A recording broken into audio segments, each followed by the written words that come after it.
What up, what up? Welcome back to the Pop Punk Pod. This week we got an album called What We Left Behind by Veara. This album was released, I think, in 2010. I actually didn't look it up, but I think what I saw on Apple Music, it said 2010. But would you call this, I feel like it's kind of got some easy core vibe to it. I felt like I was listening back to it and I was like, oh, this album's kind of chuggy. Like, I didn't realize how chuggy it was. Yeah, they have a few easy core inspirations, it sounds like. Yeah. But... Cool. All right, well, let's just jump right in. We'll do track 1. It's called We Have a Body Count. I feel like I didn't have, like, a whole lot to say with this album. Well, I mean, like, I did, but it was more just, like, things, like, this sounded cool, that was awesome, or, like, I like this. And, like, there wasn't a lot of analytical commentary on my part here, but hopefully we'll get something decent out of this. All right. I really liked... I wrote that I liked the high harmonies, and I'm not specific with what I write, and I don't know what that means. It's probably vocally that I like the harmonies. Oh, this is the song that goes, oh, I've dug this grave for so many years. Oh, that's probably what I was referring to, because I really do like the O's in the background. That I think it's just him, the lead singer, that sings those parts as well. But yeah, I really liked the harmonies, I guess, with his vocals. I had a question though. What's that sound at the very end? It's like the last note of the song. Is it like a pinch, or what produces that sound? Let me listen to it with the guitar. Sec. Yeah, that's definitely some kind of pinch harmonic, it sounds like. I feel like I heard quite a few of those throughout or just like different things that they would do that I don't know why I didn't like. I think I heard them when I was first listening to this a long time ago, when I was first like into this band or whatever, but I noticed a lot of sounds that I was like, oh, whoa, that's cool. Yeah, this one, I really like. This song is either my first or second favorite on the album. The first thing that stuck out to me was that this song, when it comes to the intro, there's, I guess 3 different parts that just kind of mix up the feel and the vibe of the whole song. So the first part of the intro is just normal time, and then it goes into the second section where it's halftime, and then when it kicks in with the verse, it goes double time. So it's like these 3 different, not time signatures, but just 3 different like tempos basically, or paces in the first 30 seconds of the song or whatever it is. And so I think that's really cool how it just has a lot of really good energy, especially I like it when it goes into the halftime during the first or the second half of the intro is really cool, and then it kicks into this double time right after into the verse. So I thought that contrast was really cool with that whole intro. You get a lot of different flavors of speed throughout the very first part.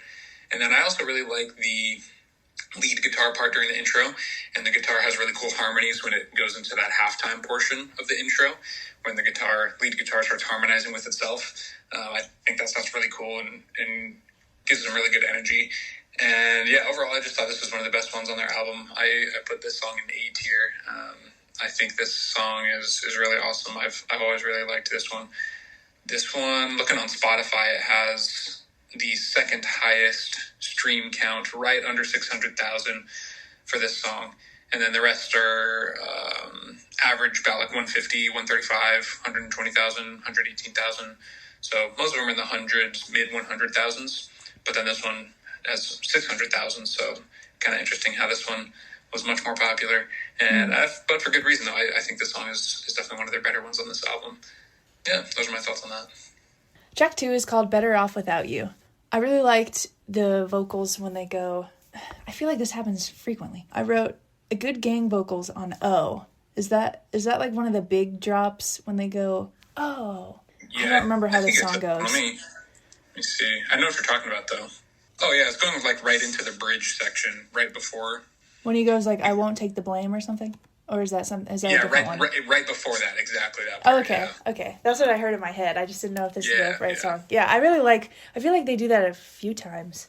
Or just like things like that, where they just have like vocals saying something like that, like, oh, or whoa, or whoa, or there's the next song, they go da da da da da, and I just like random they're not words, but they're like sounds type of a thing. Yeah, I don't know. Yeah, but anyway. I don't know what that's called, but I know what you're talking about. Yeah, they do that frequently on this album, and I really like it.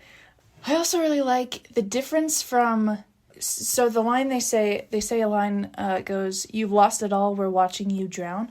And I really liked the difference from the first time that they say it to the second time that it, I think the first time he just says it by himself, and then the next time that they say that line, it's with a bunch of other people, like gang vocals, and I liked that they changed that for that second time and just included, I don't know, I like when you have a line and you make it sound different so that you're not just saying the same type of thing the same way every time. And that was just one example of that I liked. I like this is just going to be me saying I like a bunch of things, basically. I like the low, or when he says, "Get up and get out," I like how they took it down and had just him just like saying it kind of normally almost, and then they picked it up by adding the vocal layers later. Yeah, I just thought it was good contrast doing that, I guess. And I like when there's different dynamics used in songs when they don't just sing everything the same way every time. I don't know, that's just like an element that I liked, and so that's all I had with this one. Yeah, you stole my thunder on the gang vocal part. That was my main note for this song. Yeah, I was like, wow, yeah, this it's song good. has like a lot of different gang vocal parts, which is cool. They do that in quite a few songs, actually. I didn't list them all down, but as I was going through, I was like, oh yeah, like they're pretty good with adding gang vocals in different parts of all the different songs. So that was one thing that I liked as well. That was my main point on this one. I didn't write too much else on this. I do like this song though. This one, going back to the stream count, at least on Spotify, this one was a little bit higher at 222,000 streams. And so this one's definitely above average from the others, which are in the low to mid 150,000. So this one's at 222,000.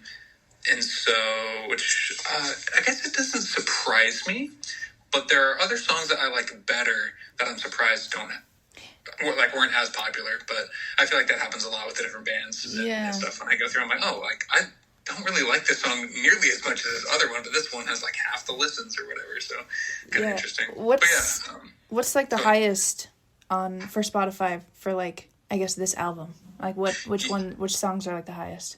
Yeah, the highest one is actually the next one, My B-Side Life. Oh, okay, interesting. That one has 650,000, which is their highest on this album. And then the next one is the first song, We Have a Body Count. That one's right under 600,000. And then third place is the fourth song, Pull Your Own Weight, which has 323,000. So yeah, so in order from most plays to least in those top four is My B-Side Life is the highest. And then We Have a Body Count.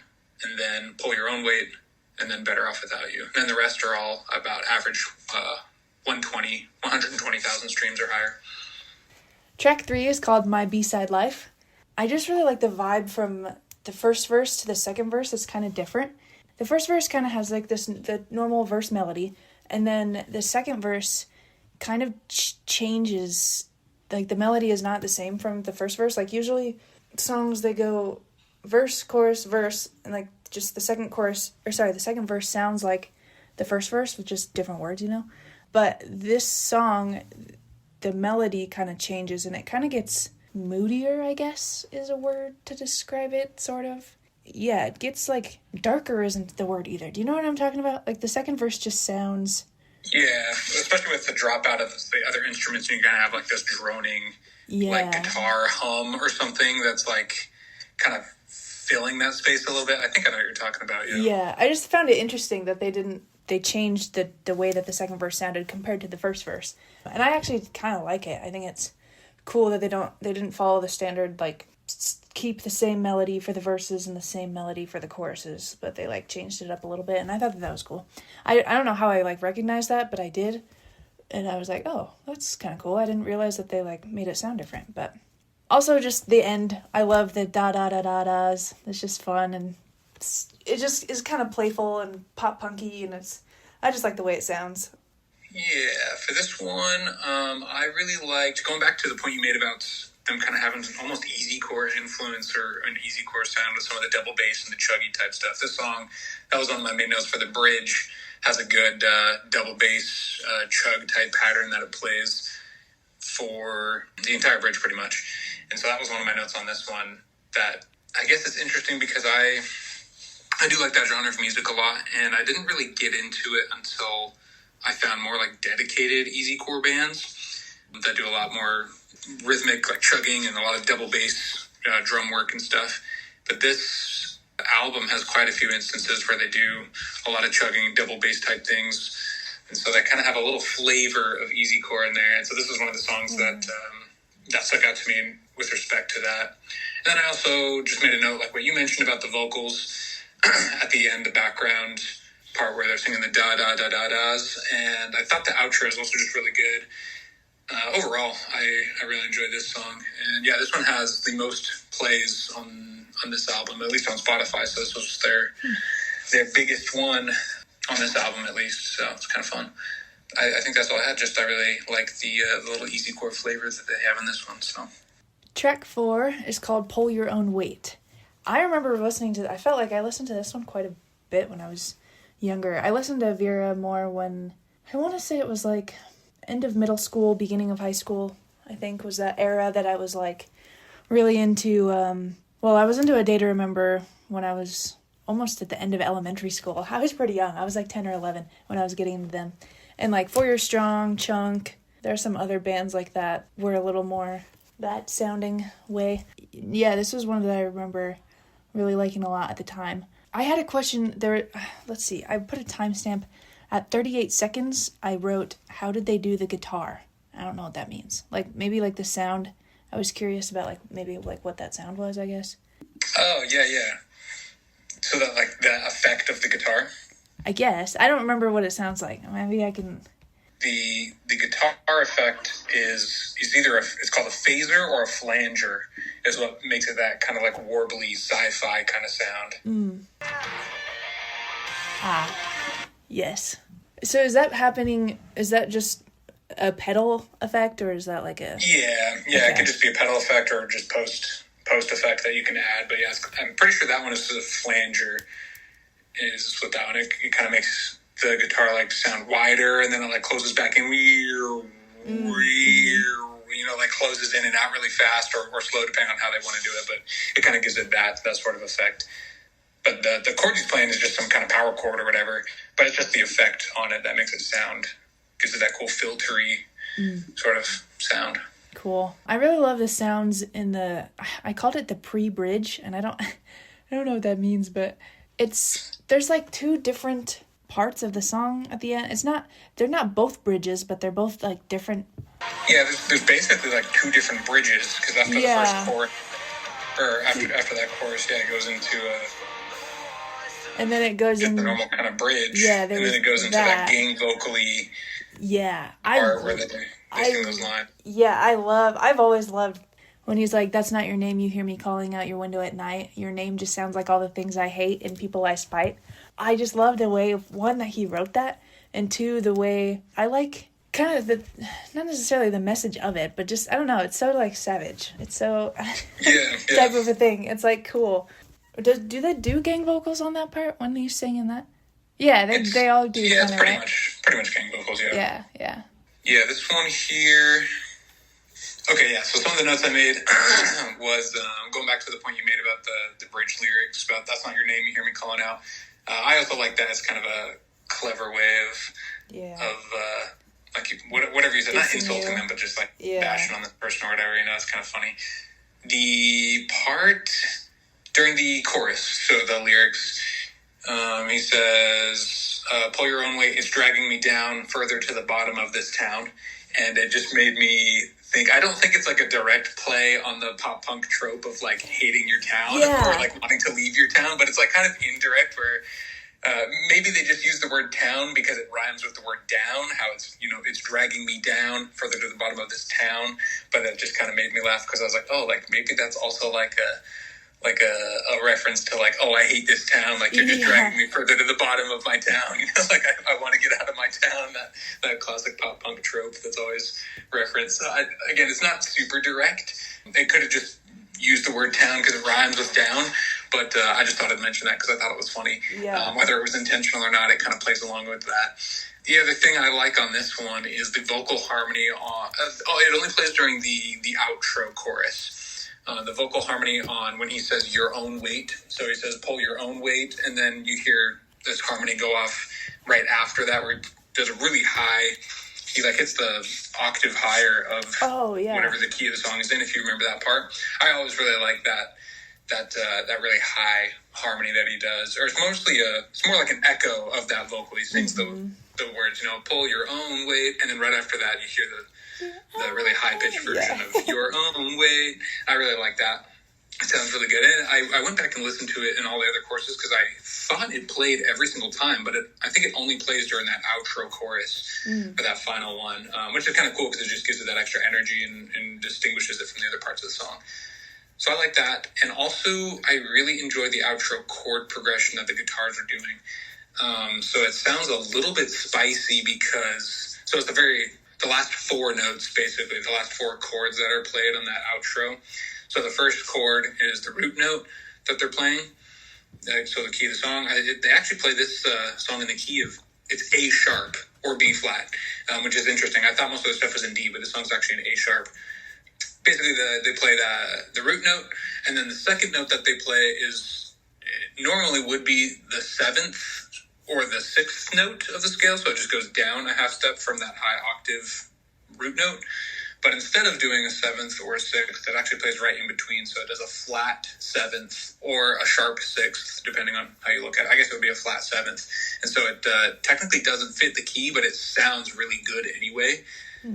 There's another song where they do that too, where I'll mention that same thing, but I just really like the outro chord progression of those last four chords, because that second note that they play is technically not in key. It's like an accidental, but it sounds really cool, and it's got a cool sound to it, and I really like that note in context of this chord progression, so I just thought I'd point that one out. But those were all the main thoughts I had on this one. This one's a really good song, in my opinion. Again, this one has the third most streams at 323,000, so this song was pretty popular on this album. And one other random thing, I could say this for the end or not, but you mentioned it either during this song or the previous song, how you were really into A Day to Remember at the time, and you were listening to these songs or whatever. Mm-hmm. And I'm like 90% sure that the singer for A Day to Remember, Jeremy McKinnon, he actually was the one who found and signed this band, Veara, with... Well, they signed with a label called Epitaph Records, but I'm pretty sure the lead singer of A Day to Remember found them and got them into the pop punk scene, basically. I forget where I read that or found that. I'll try and look it up right now, but that was just something interesting when you mentioned that. I was like, oh yeah, I'm pretty sure Jeremy was actually the one who helped make these guys, famous and mainstream pop punk. So just something interesting there. That is interesting because as you said that, I thought, because at the beginning I was saying how I didn't know how to pronounce Veara or whatever, but I'm pretty sure I heard Jeremy McKinnon say it, and that's why that's so weird that you said that, because I had I've had this weird, I'm pretty sure I heard Jeremy McKinnon say it, and that's how I figured out how to say the band name. So that's weird that you that maybe that's how I heard it, is somehow I heard an interview or something with him that that's funny. That's weird. Yeah, I just looked him up. So Jeremy McKinnon on Wikipedia, he has a production discography, and he has credits on Veara's What We Left Behind, and then his own albums. He also has stuff on Neck Deep, a couple other bands, Wage War, and The Ghost Inside. But he definitely helped produce this album, specifically Veara, or What We Left Behind. So kind of interesting. Yeah, that is cool. The next track is track 5. It's called Waste My Time. Oh, I really like this lyric. He says, you took the time right out of my hands and washed them clean of all the grains of sand. And I just, listening back to this record in preparation for this, as soon as he said that, I was like, oh, that's a cool way to say that. That's time, meaning an hourglass, and then washing all the grains of sand. I don't know, I like that literal translation of, you took the time right out of my hands and washed them clean of all the grains of sand. I just thought that was... I never understood what those words meant or had anything to do with each other. I was like, why is he washing his hands of sand. But it makes sense with time if you think about it in an hourglass sort of sense, Anyway, I just, that stuck out to me and I was like, oh, that's cool. I like this song. I don't have any other points. I don't really remember the how this song goes, but that was the one point that I did write down was that lyric. Gotcha. Yeah, this one, I do like this song. The one thing that I thought of it, I'm starting to hear it now more since a couple podcasts ago you mentioned about how one of the songs started with the hi-hat hits, and you mentioned how Hunter always makes fun of songs that start that way because you can never tell which song is starting to play. Yeah. And this one starts with 4 hi-hat hits, so that made me laugh. Yeah. And so it just made me think of that comment you made about Hunter. Oh, that's funny. This one goes along with that. But anyway, that's a little side thing there. Let's see. I had a couple of points here for this song, so waste my time. During the second verse, it has a cool dissonant chord right on the lyric, right before the lyric. It says, "It's hard to live your life with nothing to expect." The chord that plays right before there is this really wild, weird sound. It's at 114 if you want to listen to it. If you play it from 110 on and just listen to that guitar chord is really wild and sounds kind of cool leading into those lyrics. And then the other thing that I liked was it has good gang vocals in the bridge section. I forget what the bridge sounds like off the top of my head. One sec. Oh, yeah. It's when the gang vocals are saying leading us on, and then in between the main singer's vocals.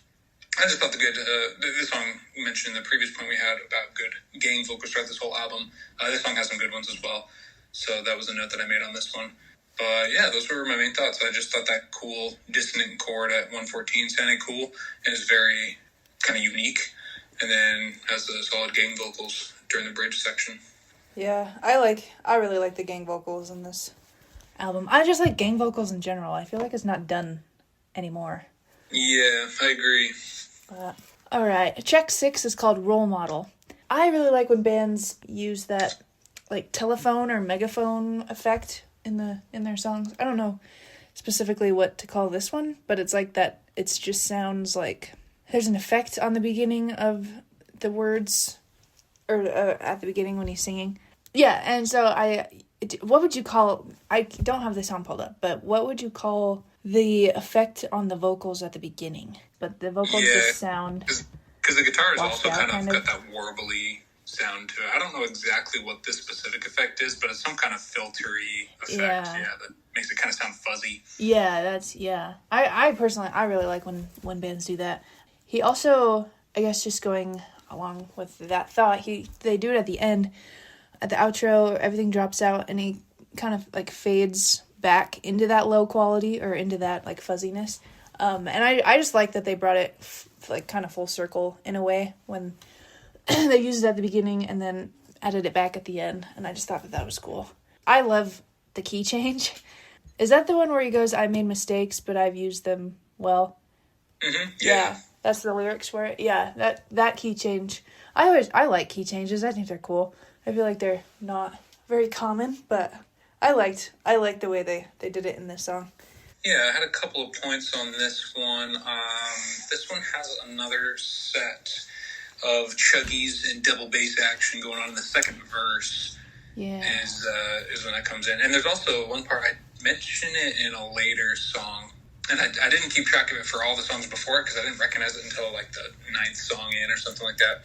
But they do a lot of little guitar slides into different, as part of a transition to different sections of songs or different parts of the song. And this song, right into the second verse, it does 2 little quick slides right before it goes into the chuggies. And so that was one part that, like I said, I didn't track it in every single song, but that's a very Veara sound or thing to do throughout this album. They do a lot of little guitar slides. So this song has got a couple of those right in there. I also made a note about how the energy kind of ramps up with that key change, and especially when this harmony vocals are going off and he's hitting that really high note.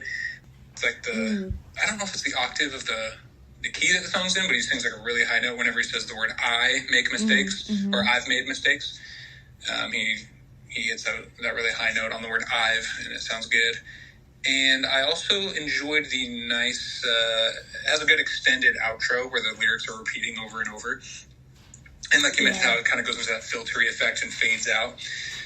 It's got a nice, just long, extended outro where those same lyrics are going over and over, and it sounds cool. There's a couple of the songs that do that from other bands as well, where they have that kind of style outro, and so I thought it was good overall. I'm actually not a huge fan of the chorus of this song. It's a little bit, not slower, but it just doesn't vibe with me as much, but I really like everything in between. Like all the verses sound good, and some of the other things that happen throughout the song is really nice. So most of the time I get hooked on the choruses of songs, but the song I'm actually the opposite. I don't really care for the chorus at all very much, but I actually really like everything that happens outside of the choruses. So overall, I still think this song is a pretty good one. The other thing I did write with I didn't bring it up because we kind of already talked about it earlier, but this is the song that I wrote.